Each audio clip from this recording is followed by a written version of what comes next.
বাংলাদেশে সকল সংবাদপত্র আমরা ঘাটলাম, কিন্তু কোনো সংবাদপত্রে এই যে নারী ক্রিকেট যে বিশ্বকাপে খেলছে প্রচারণা খুবই কম। আমরা যারা ইংল্যান্ডে থাকি, বাংলাদেশের খেলা হলেই আসলে আমরা সবাই ছুটে আসি খেলা দেখার জন্য। যুক্তরাজ্যের লর্ডস স্টেডিয়ামে সাউথ আফ্রিকার সাথে হেরে 2026 সালের নারী বিশ্বকাপের সফর শেষ করেছে বাংলাদেশ নারী ক্রিকেট দল। তারা 5টি ম্যাচ খেলেছে, তার মধ্যে 3টিতে হার এবং 2টিতে জয়। সাউথ আফ্রিকা, ভারত এবং অস্ট্রেলিয়ার মতো বড় বড় টিমের সামনে আসলে মাথা তুলে দাঁড়াতেই পারেনি নারী ক্রিকেট দল, যার কারণে ক্রিকেট প্রেমীরা বলছেন আসলে এরকম পারফরমেন্স খুবই হতাশজনক।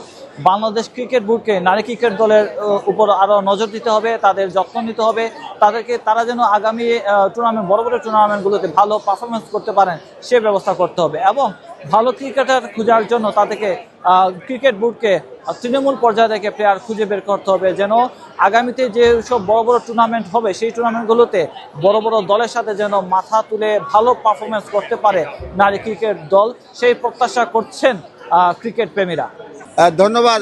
বিশেষ করে আমি আজকের খেলাটা নিজে এই স্টেডিয়ামে এসে দেখলাম, লর্ডসে সাউথ আফ্রিকা ভার্সেস বাংলাদেশ। পারফরমেন্সটা একটু আমরা বলা যায় একটু আশাহত হয়েছি, আর একটু ভালো পারফরমেন্স করা উচিত ছিল। আমাদের মনে হয় যে হুট করেই খুব বেশি না 117 রান তারা করার পরেই দেখলাম যে খেলা শেষ হয়ে গেল। এছাড়া আরও কিছু বিষয় রয়েছে যে বাহির থেকে স্টেডিয়াম থেকে তাদেরকে উৎসাহ দিবে, দর্শকেরও কিন্তু ঘাটতি ছিল।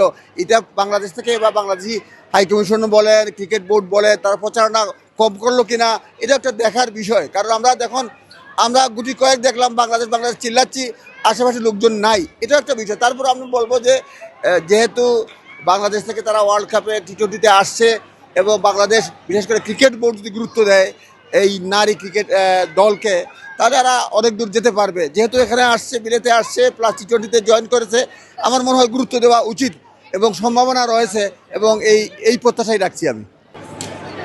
অনেক প্রত্যাশা নিয়ে ক্রিকেটের তীর্থস্থানে লর্ডস ক্রিকেট গ্রাউন্ডে এসেছিলাম বাংলাদেশ এবং সাউথ আফ্রিকার মধ্যে ম্যাচটি দেখতে, কিন্তু আমরা এসে যেটি দেখতে পেলাম, প্রথমত বাংলাদেশি যেরকম প্রচারণা করার কথা ছিল সেরকম হয়নি, দর্শক উপস্থিতি কম, এবং ক্রিকেটাররা যে মানের পারফরমেন্স দেখানোর কথা সে মানের পারফরমেন্স দেখাতে পারেনি, এবং ক্রিকেট বোর্ড এবং বাংলাদেশ হাইকমিশন সকলের এই প্রচারণাটা ব্যাপক ঘাটতি রয়েছে। বাংলাদেশে সকল সংবাদপত্র আমরা ঘাটলাম, কিন্তু কোনো সংবাদপত্রে এই যে নারী ক্রিকেট যে বিশ্বকাপে খেলছে প্রচারণা খুবই কম। এটি আমাকে খুবই ব্যথিত করেছে। ক্রিকেট বোর্ড এবং বাংলাদেশ সরকার এই বিষয়টি নজর দেওয়া উচিত। বলছেন, আসলে ঠিকই বলেছেন। প্রথমে একটা বলে রাখি, আমরা যারা ইংল্যান্ডে থাকি, বাংলাদেশের খেলা হলেই আসলে আমরা সবাই ছুটে আসি খেলা দেখার জন্য। চ্যাম্পিয়ন ট্রফি বা ওয়ার্ল্ড কাপও আমরা দেখেছি। আসলে প্রায় সময় হতাশাগ্রস্ত হই যারা আমরা দর্শক রয়েছি, আমরা আশা করি ভালো খেলবে।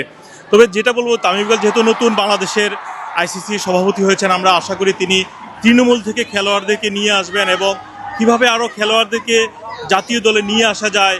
গ্রাম অঞ্চলে কিন্তু অনেক ভালো ভালো খেলোয়াড় রয়েছেন, তাদেরকে কিভাবে টার্গেট করে নিয়ে আসা যায় সেই বিষয়টি উনি কাজে লাগাবেন।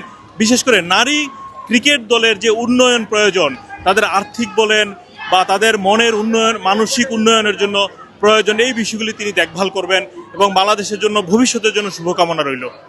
প্রত্যাশার জায়গাটা আমাদের অনেক বড়, সেজন্যই তো আশা। আর আমি বলবো 10টা রান যদি আক্ষেপে থেকেই গেল, 10টা রান যদি হতো, যদি আরেকটু আগে ক্লিক করতো, তাহলে হয়তো ম্যাচটা আমরা বের করতে পারতাম। এই আর শুভকামনা ছাড়া তার কিছুই নেই, আমাদের ফিজিক্যালি আরেকটু স্ট্রং হতে হবে।